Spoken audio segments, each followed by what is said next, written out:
Коми продлили действие закона об единовременных выплатах для приемных семей при усыновлении детей-сирот. Размер пособия – 200 тысяч рублей. А на ребенка с особенностями здоровья – 250 тысяч. Срок действия выплат завершается 31 декабря 2024 года. Однако депутаты Госсовета сегодня проголосовали за то, чтобы эта мера поддержки стала бессрочной. Кроме того, до конца декабря 2026 года продлено однократное возмещение расходов на капитальный или текущий ремонт жилья, где проживают дети-сироты. Парламентарии Коми на сессии рассмотрели 21 вопрос. Один из самых значимых – компенсация проезда онкобольных в медицинские организации, где оказывают специализированную помощь. О том, кто теперь сможет получить такую поддержку, расскажет Татьяна Супряткина. Сегодня в Коми примерно 400 онкобольных имеют возможность дважды в год воспользоваться компенсацией проездных расходов на лечение и диагностику в специализированной больнице региона. Это жители труднодоступных населенных пунктов.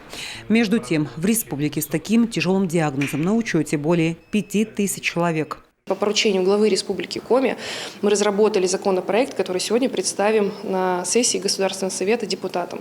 Если депутаты поддержат, то уже в ближайшее время все люди, которые проживают в Республике Коми и страдают онкологическими заболеваниями, смогут воспользоваться такой мерой социальной поддержки по компенсации расходов на проезд к онкологическим диспансерам. То есть мы исключаем критерий труднодоступности. Благодаря этой инициативе каждый, кто страдает таким тяжелым заболеванием, сможет воспользоваться льготой на компенсацию расходов на дорогу, вне зависимости от места проживания. Онкологические больные, как правило, став на учет, с него уже не снимаются. Как правило. Поэтому они регулярно должны показываться врачу. Сейчас так сложилось, что наиболее сильные врачи, онкологи и наиболее оснащенные аппаратуры онкологический диспансер. Поэтому периодически надо являться хотя бы раз в год на осмотр и выработке дальнейшего лечения. Это очень важно. Бывает потому, что раз пропустил, когда в следующий раз приходит, уже что-то уже на другое кардинально менять в лечении или даже поздно что-то делать. Поэтому с этой точки зрения законопроект просто замечательный. Еще один законопроект, который сегодня рассмотрели депутаты, тоже связан с социальной поддержкой населения. Речь идет о государственном урегулировании стоимости социально значимых продуктов, поправках, новые механизмы сдерживания роста цен на важные продовольственные товары.